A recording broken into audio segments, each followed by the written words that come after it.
Nous avons besoin de voir que la reddition et la foi sont intimement liées. Lorsque ces deux actes sont soudés, il y a la victoire et non la défaite. Nous n'aurons pas la victoire si simplement nous croyons et cependant nous ne sommes pas décidés à donner notre vie à Dieu en échange de la vie de Christ. Bien qu'au moment de la régénération, nous soyons déjà entrés en possession de cette vie de Christ, Dieu ne nous forcera pas à vivre par la vie de Christ si notre volonté n'est pas livrée à Dieu pour permettre à Christ de vivre en nous et de manifester sa vie à travers nous. De plus, si seulement nous nous livrons mais ne croyons pas, cette reddition sera réduite à une œuvre morte, car bien que nous soyons prêts à donner à Dieu le droit d'œuvrer en nous, nous ne lui avons pas donné l'opportunité d'entrer.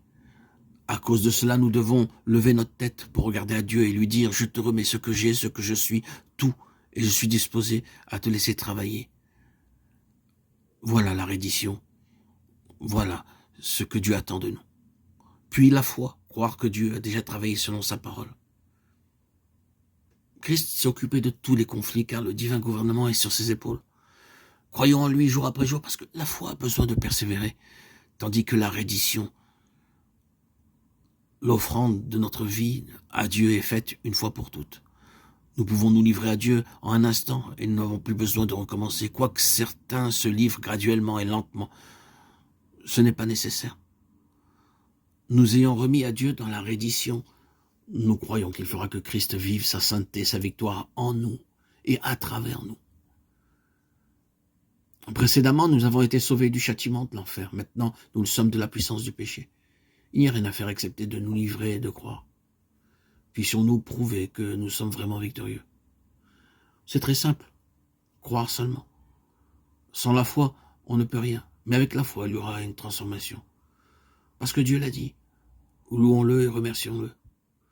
Croyons avec une foi simple, ne dépendant pas des sentiments. Quoi que Dieu dise, cela est ainsi. Nous n'avons pas vu le ciel et l'enfer, mais nous croyons dans le ciel et l'enfer à cause de la parole de Dieu. En croyant, nous n'avons pas besoin d'évidence. Nous avons juste besoin d'une preuve. Et celle-ci est la parole de Dieu. Nous ne sommes pas changés parce que nous voyons, mais parce que nous croyons ce que le Seigneur a dit. Si nous croyons, nous changeons.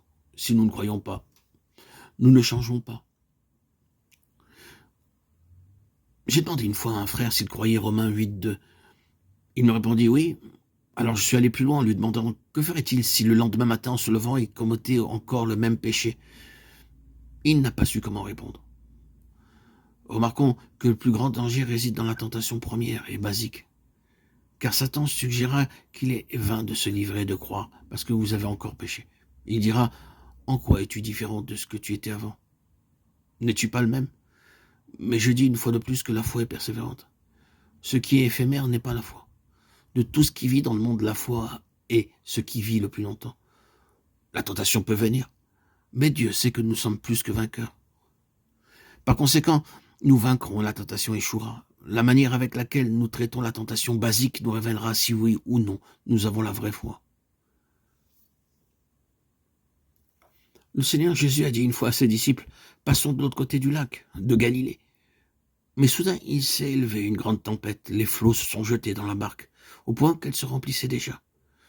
Les disciples ont donc réveillé le Seigneur qui dormait en lui disant « Maître, ne t'inquiètes-tu pas de ce que nous périssons ?»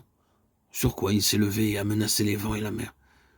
Le vent cessa et il eut un grand calme.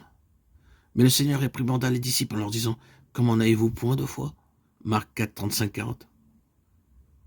Réfléchissons, puisque le Seigneur avait commandé d'aller tous de l'autre côté. Les disciples et Jésus devaient tous y arriver. Que le vent souffle plus fort, que les vagues s'élèvent plus haut, rien ne pouvait les empêcher d'atteindre l'autre rive, parce que le Seigneur avait dit qu'il en serait ainsi. En conséquence, ce qui est de la plus haute importance, c'est de croire à la parole de Dieu. Si Dieu le dit, alors cela suffit. Et rien d'autre n'importe.